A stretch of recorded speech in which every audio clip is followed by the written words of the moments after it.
Hello, how are you doing, everyone? This is Stacy. I'm Stacy Pringle. This is Stacy Pringle. I am Stacy Pringle from God's Promises Media. Please give me grace. This is my first time recording for on Zoom and for YouTube.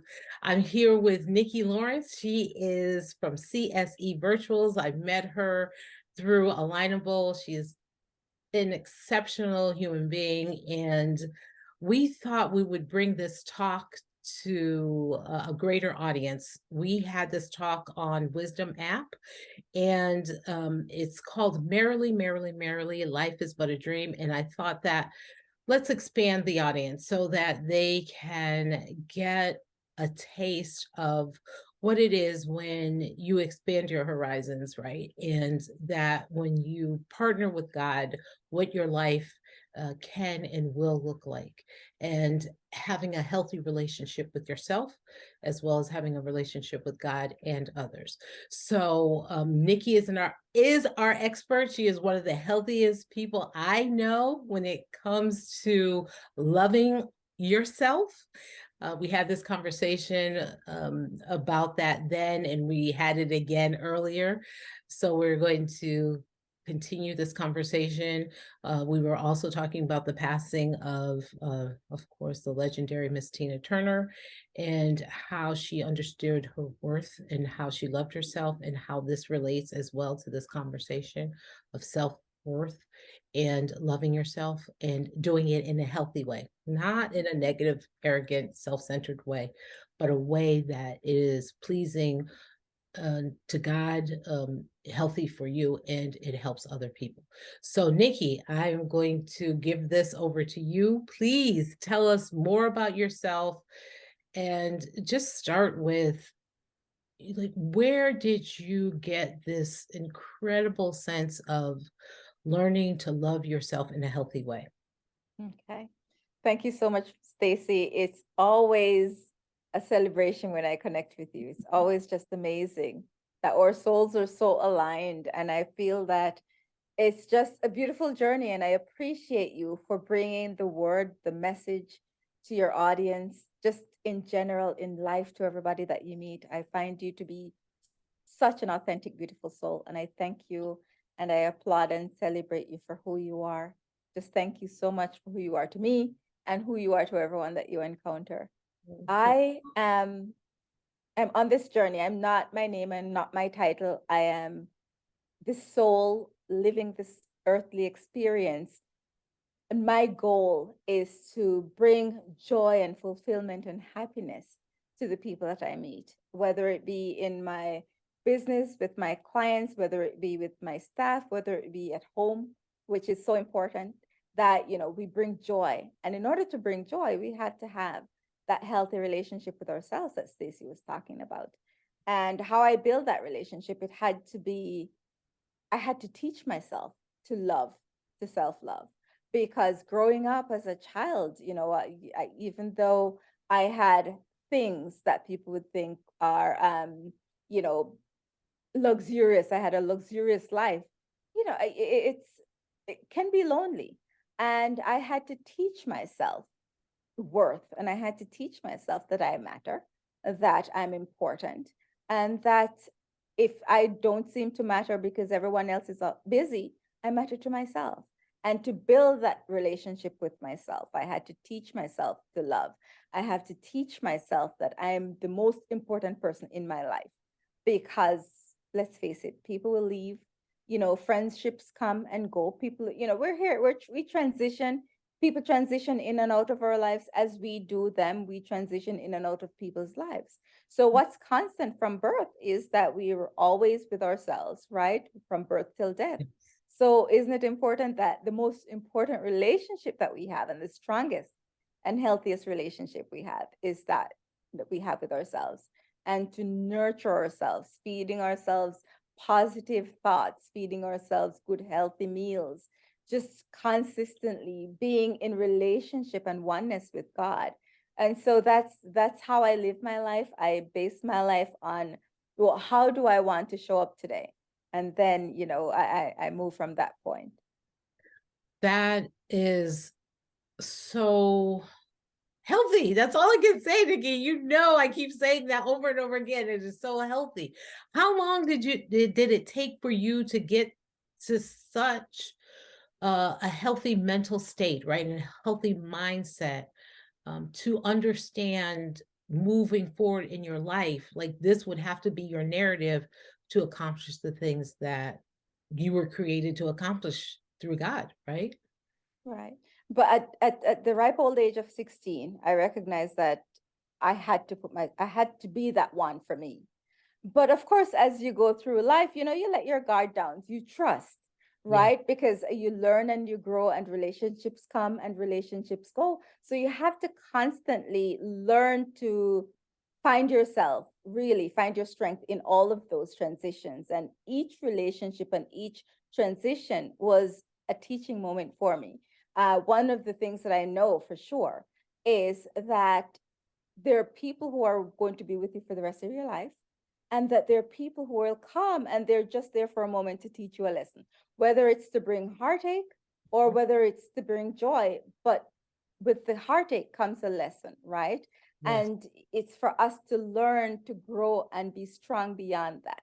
So it's been a learning experience, and with each experience I grow a little bit. So I would say that it's evolving, but I'm at the place where I'm truly happy with who I am. I know that my source is not myself, my source is God. And I know that in order for me to have the things that I want, to be the things that I want to be, I have to maintain that. Well, not have to. I choose to maintain Yes. that relationship with God because I know that He's my source, right? So, and He's my source of strength. There are days when the challenges come. I'm not immune. Nobody's immune, right? Because as Yeah. we were talking about earlier, Stacy, life is filled with cycles, right? I mean, we Yeah. have seasons. We have from winter to summer, and we have the autumn, we have spring. Life is season for us too. We have moments of joy, pleasure, we have pain, people leave. It's just cycles. But just know that if you're in a moment of lack, if you're in a moment of challenge, that will pass. It's not going to be forever. That the next cycle comes, and then there will be laughter, there will be joy.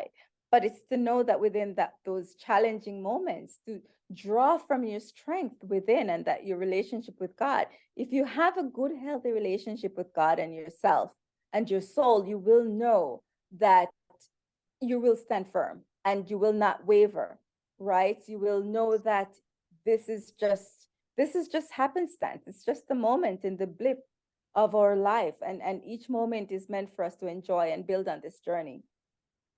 When did you start this incredible journey with God? When did this all start to happen? When it became not just something that um it was a head knowledge, because we all get to this place in our lives when, and I won't say all of us, but those of us who are walking with God who have the head knowledge, but then it has to transition to the heart knowledge, right? Because then it becomes more real. We can have the head knowledge and not do the things that we're supposed to be doing, right? With and for God and in partnership with Him. Then there comes a time where it transfers from the head knowledge into the heart knowledge. And then the commitment comes, right? And it changes and your relationship with Him elevates. When did that happen to you? Mhm. Well, it's been when I was 10, I had my very first realization and experience that God is always and is always with me. And I had been going for a big exam, and I knew, my goodness, I was so nervous. I didn't know if I had passed. And in order to go to high school, you had to pass that exam. It was a countrywide exam. And I prayed, I said, God, if you let me pass this exam, I promise I will give you my life. And I passed the exam. My name was on that list. And immediately I said, oh my God, I guess that means that now my life belongs to God. But he's just know, I've always had that knowing that God was there. But in experiencing life, in my 20s, I was all about enjoying life and not focusing on building that relationship.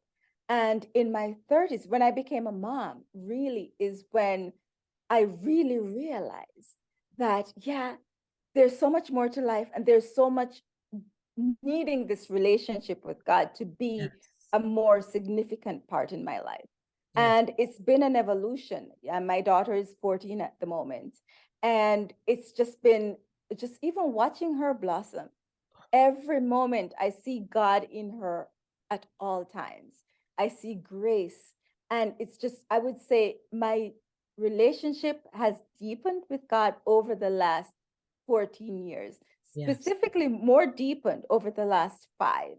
And it continues to get deeper because the more I get to know God, the more I get to know myself and the more that's revealed to me, right? I feel like the Yes. more we're connected to our souls, it's the more awakened we become to what is possible and really how good God is and how the love of God is so beautiful. So I would say that the last 5 years would be um, the critical turning point of the deepness of my relationship. Yes. That is so profound in the fact that your walk with God has deepened, and it is supposed to, right? Like that's the goal. We're not supposed to, and we were talking about this again earlier. It's not supposed to stay at a surface level. We are supposed to go deeper and higher with God, right? And that's why we were talking about the parables. That's why he has the parables. And he says, like, if you want to know me more, you're going to have to mine. I call it mining, like miners do. You have to go deeper with me, right? And you're going to have to want to commit to this journey with me. And we're going to have to build our relationship. And so the trust comes into play.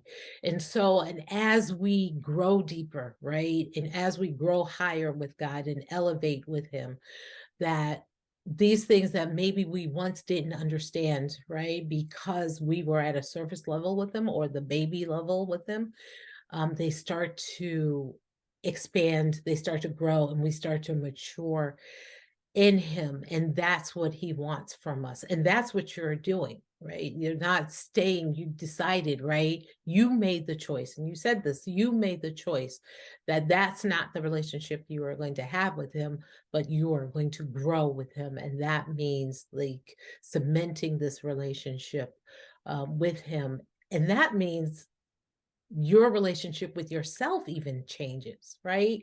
So can you talk about that? Like as we grow in our relationship with God, then we grow in the relationship with ourselves.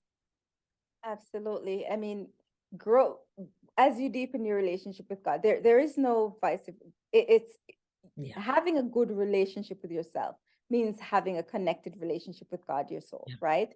Yes. So as I get to know God more, and more is revealed unto me.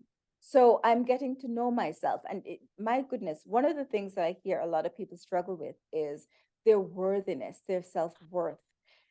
That is absolutely critical. It's important to know that you are so worthy, that God thinks you are worthy. God knows you are worthy. And if you don't feel worthy, then of course you accept anything that people throw at you, right? You're Yes. in the relationships that are abusive. You take any job that comes around. You take if your employer doesn't want to give you a raise, you sit there. But you're so worthy. You got the job or the career because you're talented, right? You are worthy of better and best.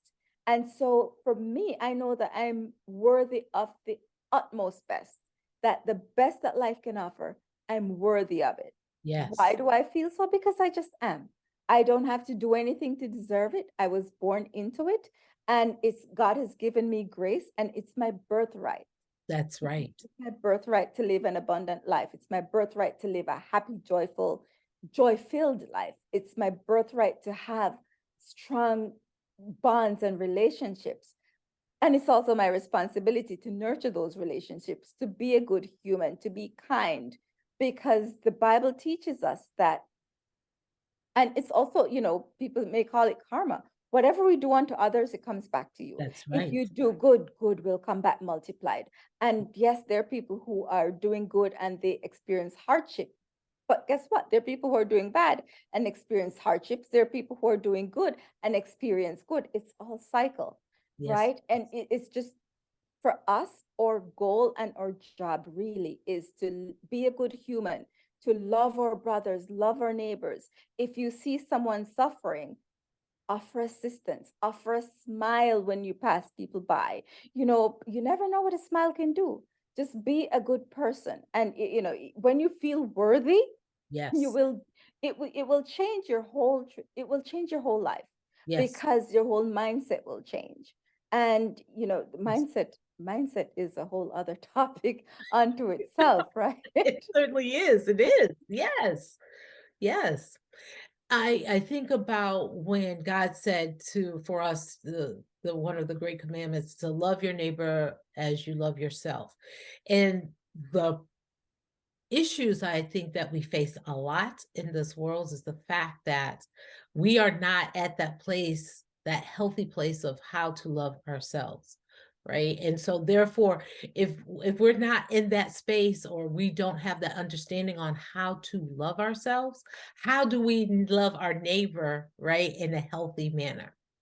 So we have to think about those things, that a lot of our disconnect, a lot of issues that we're going through in the world today is because, have we examined ourselves, right? Have we said to ourselves, how am I loving ourselves myself? Am I loving myself in a healthy manner? Am I loving myself through the eyes of God? Do I see myself the way God sees me? Am I receiving what he has for me? And that is, you're absolutely right, the foundation of worthiness, right? We are worthy because we are his sons and daughters. We are his creations. We wouldn't be here if we would not be here if he did not have a purpose and a plan for us, a vision for us, right? And in that purpose and plan, in that vision, in order to make that all come to fruition, we have to have this healthy relationship with him, and we have to have this healthy relationship with ourselves, so we can serve those who we are here to serve. Just like you were saying, like, to be nice to someone, to give to someone without having any kind of like negative connotation or wanting anything back and receiving. You can give without receiving, but you have to be in the place of a mindset that you're giving because you're serving, right? Because we're here to serve a purpose, right? We all have assignments, and when we are in great alignment, when we're in the proper alignment with God, we can receive that information. We can receive the purpose and plans he has for us. And we can go out about our business and do the assignment that he has called us and created us to do. So these are the things that where we have to get to. It's not easy, but the work can be done. I see it through your life, Nickie. I do. I see it through your life. And it is possible, right? God is the God of the impossible. Even though when we think it's impossible, it is possible. Understand that he is the God of the impossible. And so we have to shift our mindset so that we're focused on the journey that he has before us and the dream. And I think about Merrily, Merrily, life is but a dream. And I think about the dream being God's vision, right? And the joy and the fulfillment that we receive is, life is but a dream. Life is the vision that he has for us, right? And that when we live this life of fulfillment and doing the things he's called us to do, the dream can be realized, right? even even though there are people who feel their life may not be of value, they're that's because they're disconnected, right? When we're not in alignment with God and with our soul and with our true authentic selves, we're lost, right? And Yeah. this is where hurt comes from. And when they say hurt people, and that is true, because when you're not in alignment, you are completely just out there, right? And Yes. in order for you to live your fulfilled life, you have to know what your purpose is. And if you're not living your purpose, then you are just going along, just like a That's right. zombie through life. And that's why it's so vitally important to have that relationship with God, because the moment you identify what your purpose is on this earth, it will change your entire scope of life, right? And we're here Right. to serve. We're here to be our brother's keeper. We're here That's to right. do the things that will make life and the world a better place, right? And That's right. key, I would say the number one step is to finding what your purpose on this earth is. That's If you're working a job that you cannot stand, I mean, life is not a job. Your purpose is not a job. If you look at your life right now as, okay, you have a job, that's not your purpose. Find what it is that brings you joy. What excites you? When you think about it, there's this adage, well, if you had all the money you ever wanted, what would you be doing with your life? That's the thing. That's your purpose is to feed the souls of others, is to bring life and joy. So whatever you do, the first thing would be to make sure that you find what your purpose on this earth is. And then you'll see how things transition to be the better for you. I completely agree. It starts with purpose, and I don't think that I don't know necessarily, Nickie, if we're taught about that at an early age, finding our purpose and that purpose to be realized and to for us to live that out comes from God. The start comes from God because the purpose, the reason why we're here, the reason why we're created is because God created us for a certain reason, right? We are the seeds, right? And from the seeds we bear fruit. And in that bearing fruit, we feed others, right? We serve others. It is our gift that we give to the world, but we have to know our purpose. You're absolutely right. And that purpose starts with God. Absolutely So true. that's where it starts. Yeah, And you're right, Stacy. No one teaches us. We don't learn this in school. They teach us math. They teach us English. Things that really will not benefit us in life. that's right. The how no one can tell you what your purpose is. How That's right. you'll know your purpose. That comes from deep within you, and so that comes from knowing your true self, getting connected with God, getting connected with who you are, asking the question, ask yourself, go into meditation, go into prayer. What am I here Yeah, to do? What is my purpose? yeah, The Bible says, ask and it shall be given. Be the seeker of knowledge. Don't that's it. ask anyone, what am I here to do? Because no one can tell you that. You're the only one that will know what your purpose is. That's right. And that's where I actually am going to end it there. I remember listening to a teaching, Dr. Miles Monroe, and he said, your parents don't know, your teachers don't know, your neighbors don't know, your best friend don't know. You know who knows? Is God. And that's who you go to. You and God work it through and you work it out and you partner with him and you seek his face, right, on this journey of purpose. And to understand who you really are and why you're here. And your self-worth is all tied up in that. Your relationship with him, relationship with yourself, and your service and purpose to others. So yeah. Nickie, thank you for coming on. It's been such a blessing. We are so grateful to have you as the first guest. Thank So you, we'll be doing Stacy. this. You're welcome. We'll be doing this more with Telestory Journeys of Purpose, but I had to have Nickie on because she's an incredible human being, and I wanted all of you to know who she is. Thank you. It's been my absolute pleasure. Thank you, Stacy. Always great to connect with you. You too, Nickie. God bless. You Thank too. you so Take much care. for coming on. Goodbye.